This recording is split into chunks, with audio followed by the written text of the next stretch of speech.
Hello guys, welcome to the commerce decoder channel.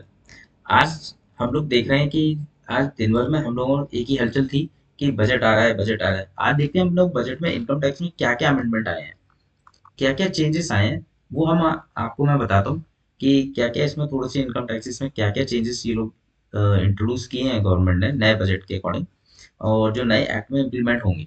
तो चलिए मैं आपको थोड़ा सा दिखाता हूँ। सबसे पहले तो देखिए इन्होंने थोड़ा सा चेंज किया है किसमें, टीसीएस रेट्स में। टीसीएस रेट्स को इन्होंने रिड्यूस किए हैं। कई सारे टीडीएस जो हुआ करते थे 195 में हुआ, सॉरी 195 नहीं, 206 में हुआ करता था, जो कि एक मेडिकल एजुकेशन हमारे लिए जो एलआरएस स्कीम हुआ करती थी, उसमें इन्होंने रिड्यूस कर दिया। 5 और जो 20% रेट थी वो 2% कर दी है। पेनल्टी एंड फीस लिटिगेशन में भी इन्होंने कुछ चेंजेस किए हैं, जिसमें प्री डिपॉजिट्स कई सारे सेक्शन हुआ करते थे, पेनल्टी को फीस में शिफ्ट कर दी। पेनल्टी कहते हैं हार्मोनाइज एक्शन हुआ करता था, कुछ एमनेस्टी स्कीम लेकर आएंगे, उसमें सारी ये पेनल्टीज को रिड्यूस करके फीस में कन्वर्ट कर दिया गया।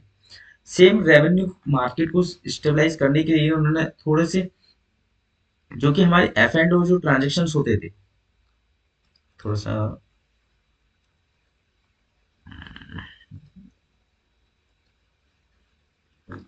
जो एफ एंड और डेरिवेटिव के ट्रांजेक्शन होते थे उन पर उन्होंने एसटीटी की रेट्स बढ़ा दी हैं, और कुछ इन्होंने इन्वेस्टमेंट दिया है, और कुछ माइनर ऑफेंस को भी इन्होंने टारगेट किए हैं। ये सारी चीजें हम लोग इसमें देखते हैं। सबसे पहले तो टीसीएस। टीसीएस इन्होंने रिड्यूस किया ओवरसीज टूर पैकेज में, एंड जो हम लोग एलआरएस स्कीम में हम लोग जो पेमेंट करते थे फॉरेन के लिए, और पेमेंट करने पर हम लोगों को टीसीएस कलेक्ट करते थे, उसको इन्होंने 2% कर दिया गया। सेम 194 में इन्होंने थोड़ी सी एम्बिग्यूटी हुआ करती थी, पहले उनको रिजॉल्व कर दिया है कि मैन पावर को हम लोग क्या मानेंगे। मैन पावर सप्लाईज को हम लोगों ने 190 को सी में ही कवर कर लिया है, और इस पर ये डायरेक्ट 1% 2% की रेट को उन्होंने डिफाइन कर दिया गया। ऐसी प्रोसीजर कुछ इजी कर दी है उन्होंने। हर जगह पहले क्या होता था, हर एंटिटी को अलग अलग 15 जीरो देना पड़ता था, डील का सर्टिफिकेट देना पड़ता था। अब सिर्फ एक ही जगह देना रहेगा, सिंगल एक मेन जो क्या बोलते हैं, जैसे डीमेट होल्डर है, मेन कंपनी को ही आप एक जगह दे दीजिए, तो बाकी सब जगह हम लोग को 15 GH अब नहीं देना है। अब न्यू कंप्लायंस कैलेंडर में भी इन्होंने कुछ चेंजेस किए हैं। ड्यू डेट्स में इन्होंने बेसिक चेंज किया है। ड्यू डेट्स मीन्स कि इन्होंने पहले इंडिविजुअल की सभी की रेट्स, चाहे वो और नॉन ऑडिटेड होता था या सैलरीड पर्सन होता था, उन सबकी रेट 31 जुलाई हुआ करती थी। लेकिन अब इन्होंने थोड़ा सा चेंज किया है कि आईटीआर 1 या 2, यानी सैलरीड पर्सन के लिए या सैलरी प्लस जो थोड़ी सी ट्रेडिंग वगैरह कर लेते हैं, उनके लिए आईटीआर 2 सिलेक्ट हो जाता है। उनके लिए डेट उन्होंने 31 की ही रखी है। लेकिन जो नॉन ऑडिटेड बिजनेसमैन है उनको उन्होंने 31 दिसंबर कर दिया है, एंड ट्रस्ट के लिए। अगर ये ऑडिटेड है तो सिंपल वही डेट रहेगी, 30 अक्टूबर, एंड ऑडिट की जो 30 सितंबर रहती है। लेकिन एक इन्होंने बहुत बड़ा अमेंडमेंट लेकर आए हैं कि पहले जो रिवाइज रिटर्न हम लोग सिर्फ 31 दिसंबर को हम लोग करते थे, अब इन्होंने 31 मार्च कर दिए। जो पहले लॉ की तरह जो पहले हुआ करती थी, सेम वही लेकर आ गए हैं ये लोग।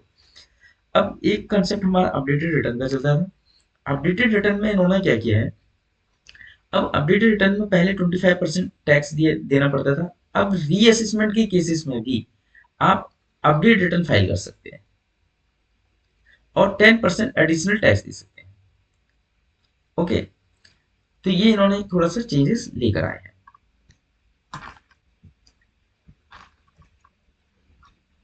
कुछ international taxation and Enright taxation में भी इन्होंने थोड़ा सा किया है। अब जैसे पहले क्या होता था, 26 QB फॉर्म सिर्फ रेजिडेंट के लिए हुआ करता था, और उनके लिए 10 नंबर मैंडेटरी हुआ करता था। लेकिन इन्होंने बोला कि नहीं, अब आप पैन नंबर से ही उनका टीडीएस काट सकते हैं when sale of immovable property. तो 10 की रिक्वायरमेंट वहां भी नहीं होगी। नाउ डिजिटल का इंफ्रास्ट्रक्चर पर इन्होंने कुछ टैक्स हॉलिडे पीरियड लेकर आए हैं। जो डेटा सेंटर का काम करेंगे वो 2047 तक वो टैक्स फ्री हॉलिडे उनको एक्सटेंड कर दिया गया है। सेफ हार्बर रूल्स कुछ होते हैं, उनको 15% मार्जिन पर उनको टैक्स कैलकुलेशन किया जाएगा। मैट एग्जेम्पशन भी एनआरआई को भी प्रोवाइड दी जाएगी, कुछ जो स्पेसिफाइड है। पेनल्टी को फीस में कन्वर्ट कर दिया गया सबसे पहले। ये इन्होंने सबसे बड़ा एक न्यू लिटिगेशन जो मैटर चलता था, उनको उन्होंने थोड़ा सा यहाँ पर कुछ रिजॉल्व लेकर आए हैं।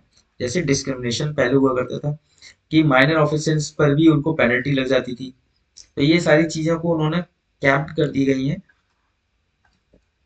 और इनको नॉन प्रोडक्शन, जैसे कि पहले क्या होता था, बुक्स नहीं बनाई जाती थी तो उसको जेल कर देते थे, 7 ईयर्स 6 ईयर की जेल हो जाती थी, अब इनको 2 ईयर्स उन्होंने कर दिए। अपील फॉर्म में भी उन्होंने 10% कर दिया। पहले पी डिपॉजिट 20% हुआ करता था अपील करने पर, अब इन्होंने सिंपल कर दिया है कि आप 10% ही आप प्री डिपॉजिट करिए टैक्स कोर्ट टैक्स डिमांड का, और नो पेनल्टी डिस्प्यूट नहीं होगा, और सिंगल कंबाइंड पर भी ये 10% बस। तो अपील में ये थोड़ा सा बेनिफिट है, पहले 20% ज्यादा अमाउंट हो जाता था। सिस्टमेटिक शिफ्ट का मीन्स क्या हो गया है कि non filing audit report convert from the penalty to fees. पहले क्या होता था, ऑडिट रिपोर्ट हमने अपलोड नहीं की, जैसे सपोज 3CD हमने अपलोड नहीं की, या 10A टेन फॉर्म अपलोड नहीं किया, तो हमें पेनल्टी लग जाती थी। अब उन्होंने उसको फीस में कन्वर्ट कर दिया है। ये सबसे अच्छा इन्होंने एक एमनिटी स्कीम लेकर आए हैं।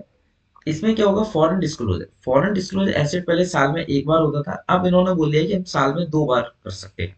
2 बार करने का मतलब है कि आप with in 6 month, category A में बोला है कि 1 करोड़ से नीचे की अनडिस्क्लोज इनकम है, तो आप एडिशनल टैक्स फाइल करके भी काम कर सकते हैं।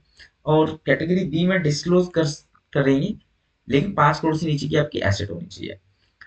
ठीक है, लेकिन इन्होंने बिल्कुल क्लियर बोल दिया है कि 1 लाख रुपए पेनल्टी यहाँ लगेगी, और यहाँ पर आपको फर्स्ट केस में अगर है तो टैक्स का 30% एंड एडिशनल विद टैक्स 30% लगेगा।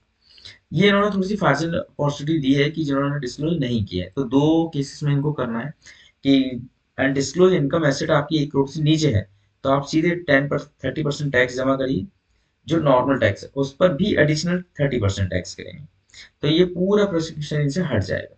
सेकंड बी में ये है कि 5 करोड़ से कम है और 1 करोड़ से ज्यादा है, तो आप सीधे फ्लैट 1 लाख रुपए का टैक्स दीजिए, legally held but missed in the reporting, और फुल्ली इम्यूनिटी यहाँ पर आ जाएगी। ठीक है।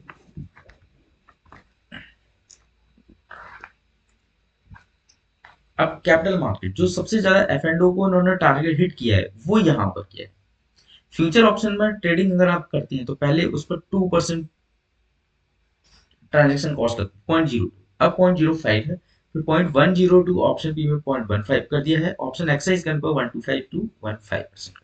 ये स्पेकुलेशन को रोकने के लिए है, और एक हाई ट्रांजेक्शन जो हो रहे थे उनको इन्होंने कंट्रोल करने के लिए इस पर एक्शन लेने की कोशिश की। अब एक बायबैक सिस्टम है, इन्होंने ये बहुत अच्छा किया है कि बायबैक पर पहले क्या होता था कि कंपनी टैक्स पे करती थी और शेयर होल्डर फ्री हो जाता था।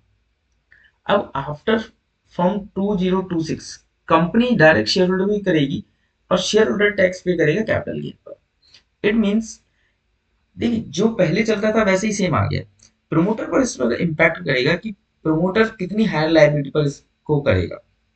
अगर इसको प्रमोटर ज्यादा रेट पर इसको बायबैक करता है, तो सेल किसकी बन जाएगी, शेयर होल्डर की, और शेयर होल्डर के लिए वो सेल सेल ट्रीट कर लेंगे, उस पर नॉर्मल टैक्स टैक्स रेट लगेगी। अब बायबैक कौन करता है, मोस्टली देखेंगे हम लोग शेयर होल्डर